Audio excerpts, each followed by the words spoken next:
Good morning, and thank you for joining us. He's a very, very busy man, but every once in a while, we're fortunate to be able to get the Speaker of the House to drop everything else and come over and talk with us. And this morning is one of those mornings. He is House Speaker Robert DeLeo, Democrat of Winthrop.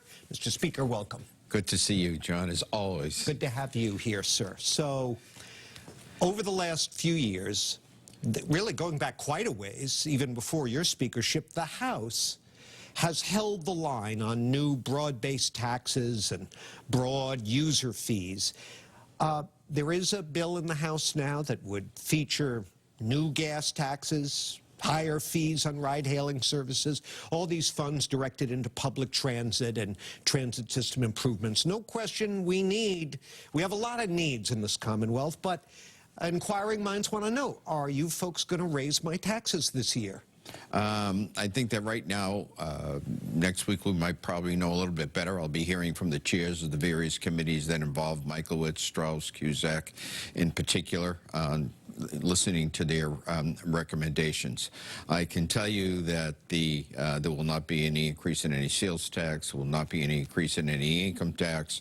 Some of the things being looked at, gas tax is the gas tax. Yeah. We've heard from so many proponents, whether from the business community, outside the business community, advocates, and whatnot.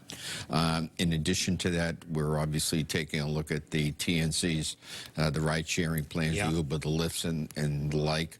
So that's another one that we're interested in. I know the governor had raised that point. I think that, when you're talking about transportation, John, I think we have to be realistic in terms of where we are.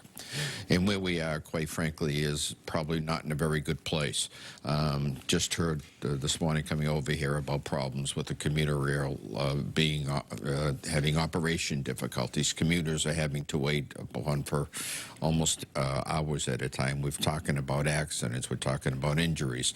Not only that, but when you talk about what's going on in terms of what's going around the state, the roads and bridges not being a very good pair, the RTAs needing finances. So I think it's something that requires immediate attention, and that's what we intend to do. No argument there. However, over the years, you and I have talked about this many times, and you've always espoused the philosophy that tax hikes and a gas tax, a lot of people argue that that falls heavily on working people, are an economy, if not killers, they're damaging to the economy.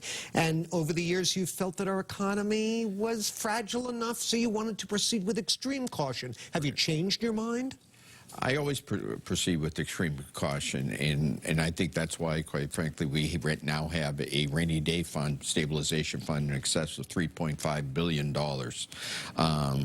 which I think is extremely important for people to know. When you talk to bonding companies, they'll probably state, hopefully they'll state that, Massachusetts probably is a much better condition than many other states fiscally, because we're so concerned to make sure that we keep that stabilization fund going.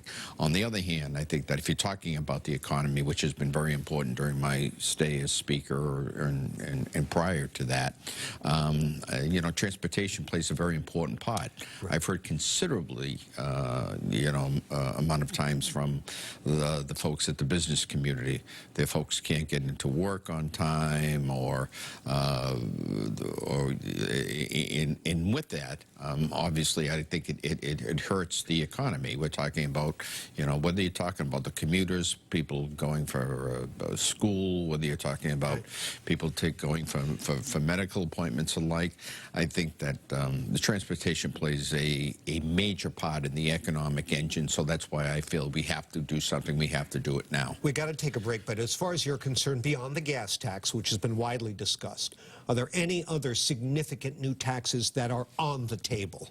I think, when we talk about, the ride-sharing plans, I think, as the governor had mentioned, his state of the state as of right now, I think those are probably two of others. I'm not sure if the others have been vetted as much, so I'd probably want to hold off on discussing those until I hear back from the chairs.